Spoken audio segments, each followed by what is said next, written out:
Àkàndá ní Táyé Currency àti Òbésèré àti pé kò máa sẹ́ni tó lè já wọn bọ́ o. Ambassador Wálé Adéọba ló tú ọ̀rọ̀ yìí kalẹ̀ tó fi ránṣẹ́ sáwọn tó fẹ́ já àwọn olórin ńlá méjì yìí wálẹ̀. Ta làwọn tó fẹ́ já wọn wálẹ̀? Kí ni Adéọba yìí sọ?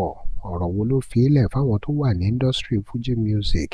Ó fi ọ̀rọ̀ tó lágbára ránṣẹ́ o sáwọn tó wà lókè tí wọ́n fẹ́ já wọn wálẹ̀ lẹ́nu ọjọ́ mẹ́ta yìí. Nínú fọ́nrán náà ni wọ́n ti rí Kòjayọ̀ Jamiu tí wọ́n jáde láti fọ̀rọ̀ sílẹ̀ lórí Táyé Currency àti Tírí Lẹ́dà lórí bí wọ́n ṣe categorize àwọn méjèèjì. Alàgbà yìí ní kò ti sọ tẹ́lẹ̀ yẹn Wálé Adéọba àwọn ti sọ tẹ́lẹ̀ wípé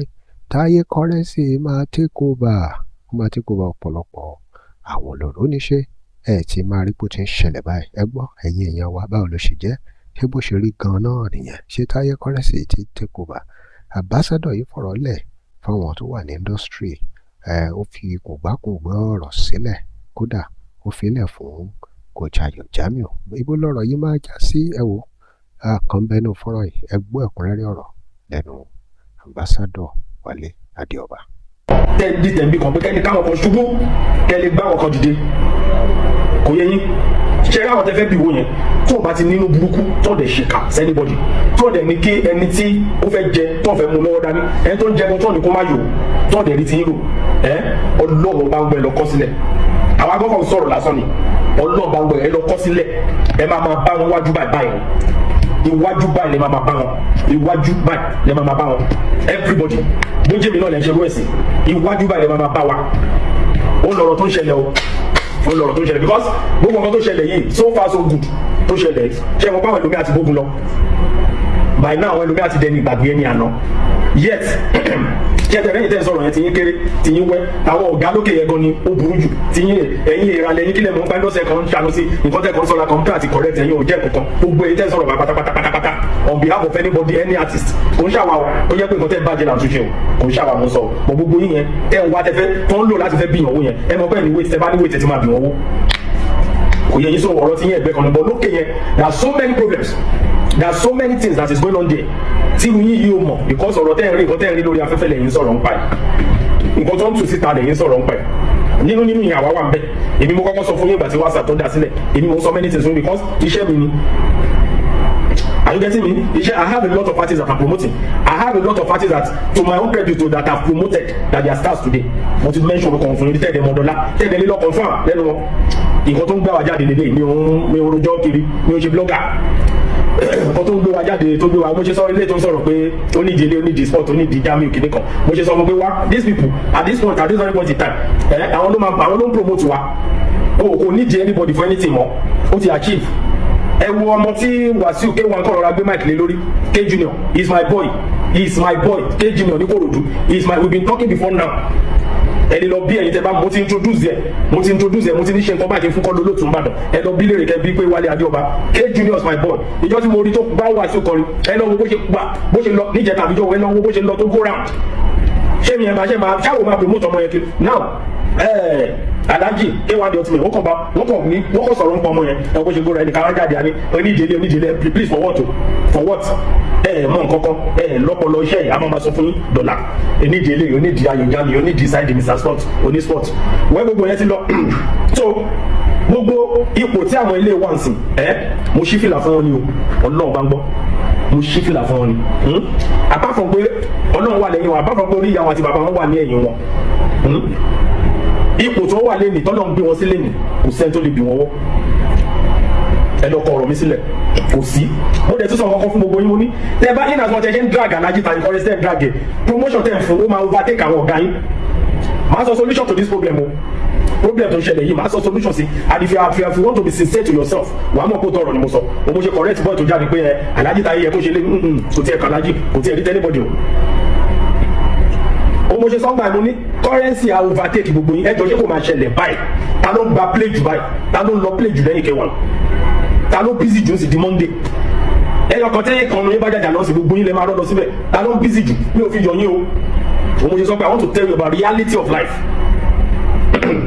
mi ò dẹ̀ ní kẹ́ tó máa wá ṣe pé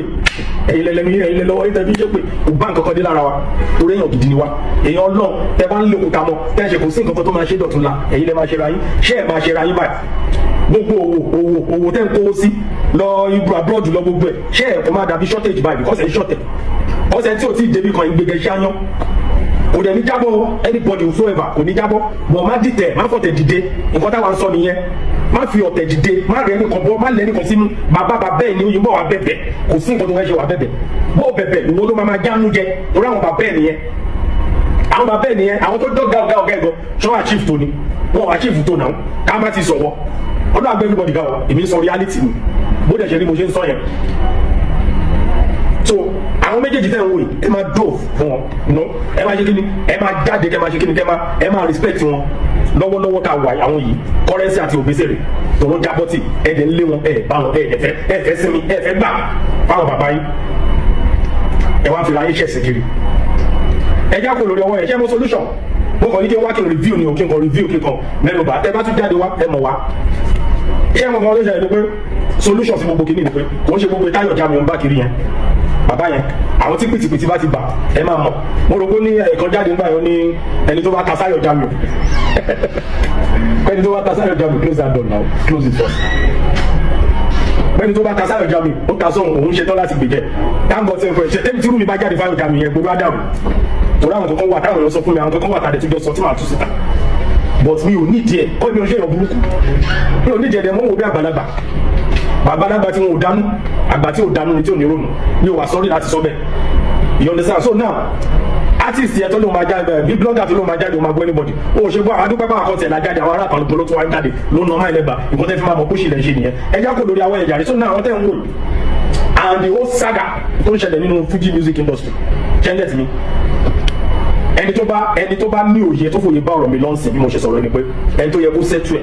kó sẹ́tù ẹ̀ ẹni tó yẹ kó sẹ́tù ẹ̀ yẹn bí ìmọ̀ nǹkan tó wà nù ẹ̀ because èmi ò lè rí àwọn tó jọmọ sí mi tó jẹ́ ilé tó jẹ́lé tó ń jà